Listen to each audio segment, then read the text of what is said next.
Okay, so our favorite COVID grifter, Ivor Cummins, has decided to make a Kickstarter appeal to fund his latest endeavor, namely a COVID truther film, for which he's looking to get somewhere north of about 100 grand from his faithful followers.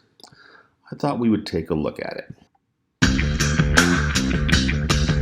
Welcome to the Fat Emperor podcast. I'm your host, Ivor Cummins, a biochemical engineer and root cause specialist.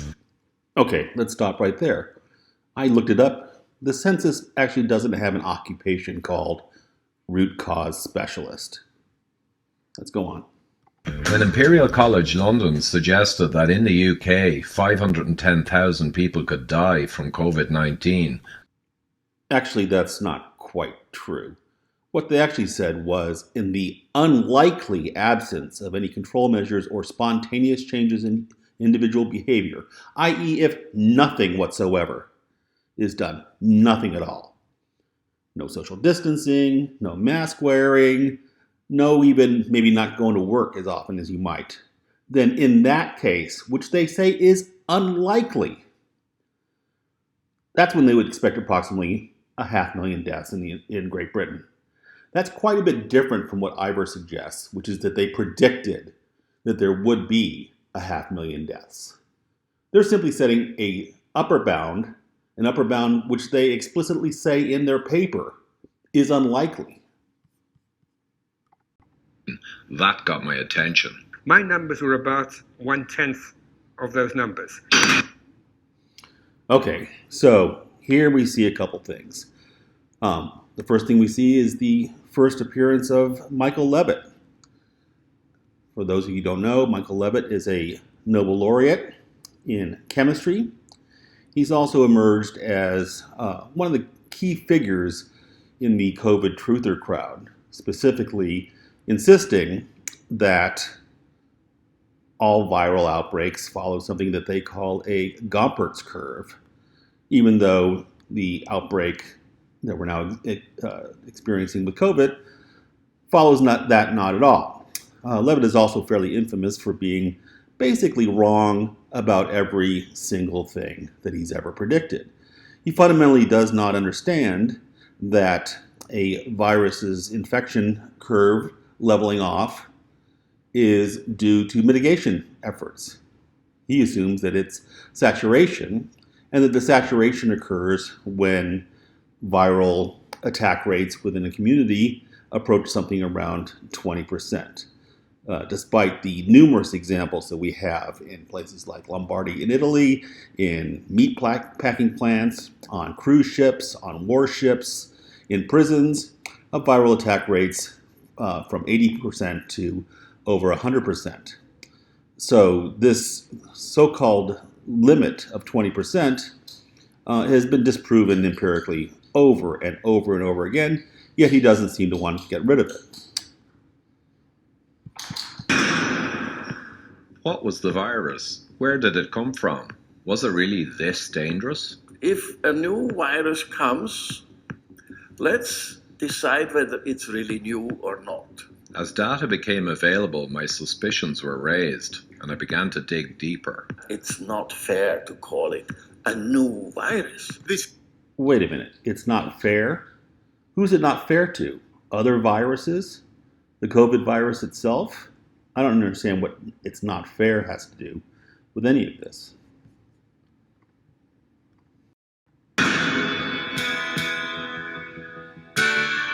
Why were the WHO pandemic response guidelines ignored by... Why were the WHO pandemic response guidelines ignored?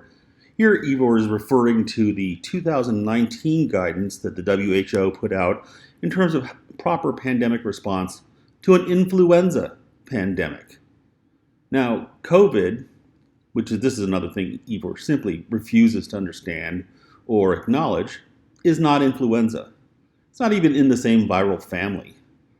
It's not even, for a lot of people, considered to be a respiratory virus. It's a vascular disease. It causes a vascular disease, rather. But this is something that Ivor brings up over and over and over again. The 2019 WHO guidelines for the proper response to an influenza outbreak, pandemic, includes a lot of things that we're not doing with our COVID response. In particular, our COVID response is novel because it's a novel virus. And it's a response that is unique to that specific virus. That Ivor harps over and over and over again on why we don't follow influenza response guidelines to a non-influenza virus is something that we just have to see over and over and over again. We wouldn't respond the way we would to, let's say, an HIV outbreak or an Ebola outbreak for COVID. So why does he expect us to respond the way that we would with an influenza outbreak? It simply makes no sense at all. We were always, when we hit September, going to start seeing a rise in cases. That's the nature of seasonal illnesses. It's inevitable you're going to... Oh boy. Okay, so first of all, he trots out Nurse Ratched. She's a particularly insufferable media personality that I've gotten to know through Ivor's many videos of her. But what's really interesting here is not so much the loathsome personality, but rather that she's suggesting that we're going to see seasonal virus. This is something they also do over and over and over again, which is insist that COVID, coronavirus, is a seasonal virus, despite there being absolutely zero evidence for that and a bazillion bits of empirical evidence against it, including the surges in the United States throughout the South that occurred during midsummer in the United States, when the incidence of seasonal influenza, for instance, is absolutely non-existent. So here we have Julia saying, oh, well, we always expected that it would come back in September because that's when seasonal respiratory viruses come back. Well, actually, they don't typically come back until November. So she's off by a couple months to begin with. But the big question is, do you see a disproportionate and exceptional increase in excess respiratory mortality over prior winters? The main strategy... Oh boy, again. Ivor has a habit of telling his viewers and anyone who engages on him what they may and what they may not consider. So here we have an example of it.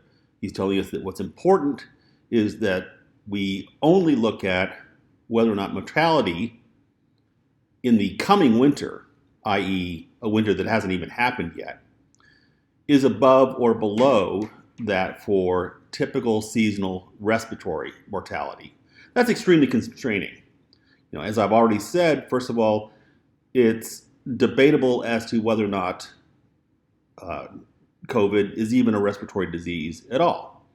It's certainly, probably, true that it is not seasonal. In fact, again, we've seen absolutely no evidence whatsoever that it is seasonal. The data simply doesn't support that. He's asking us to look at mortality in the coming winter, which forces us to ignore what has already happened.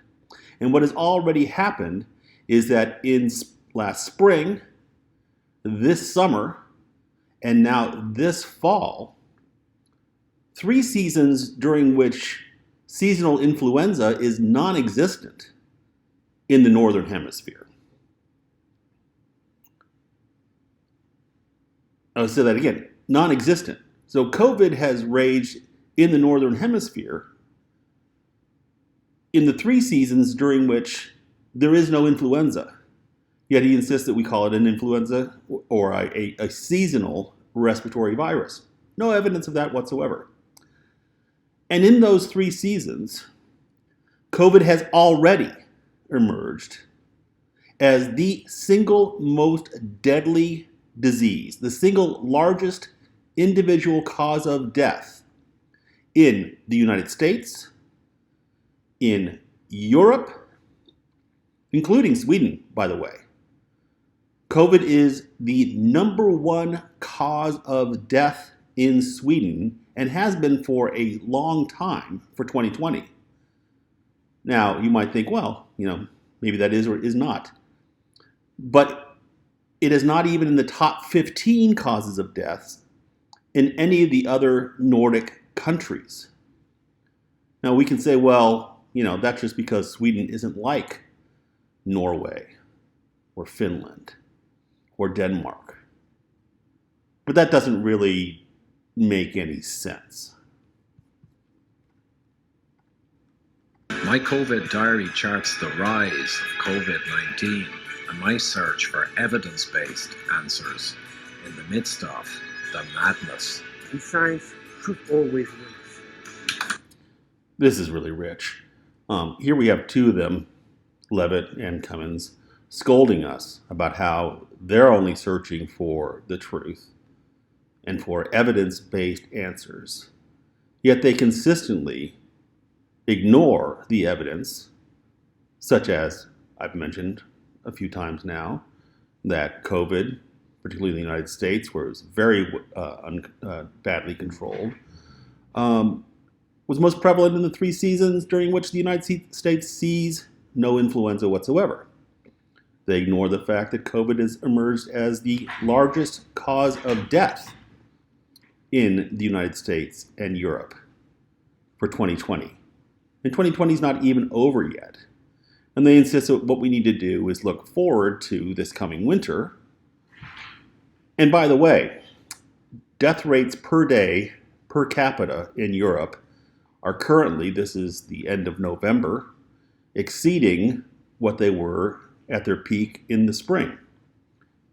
So it's already looking worse now than it ever has been before.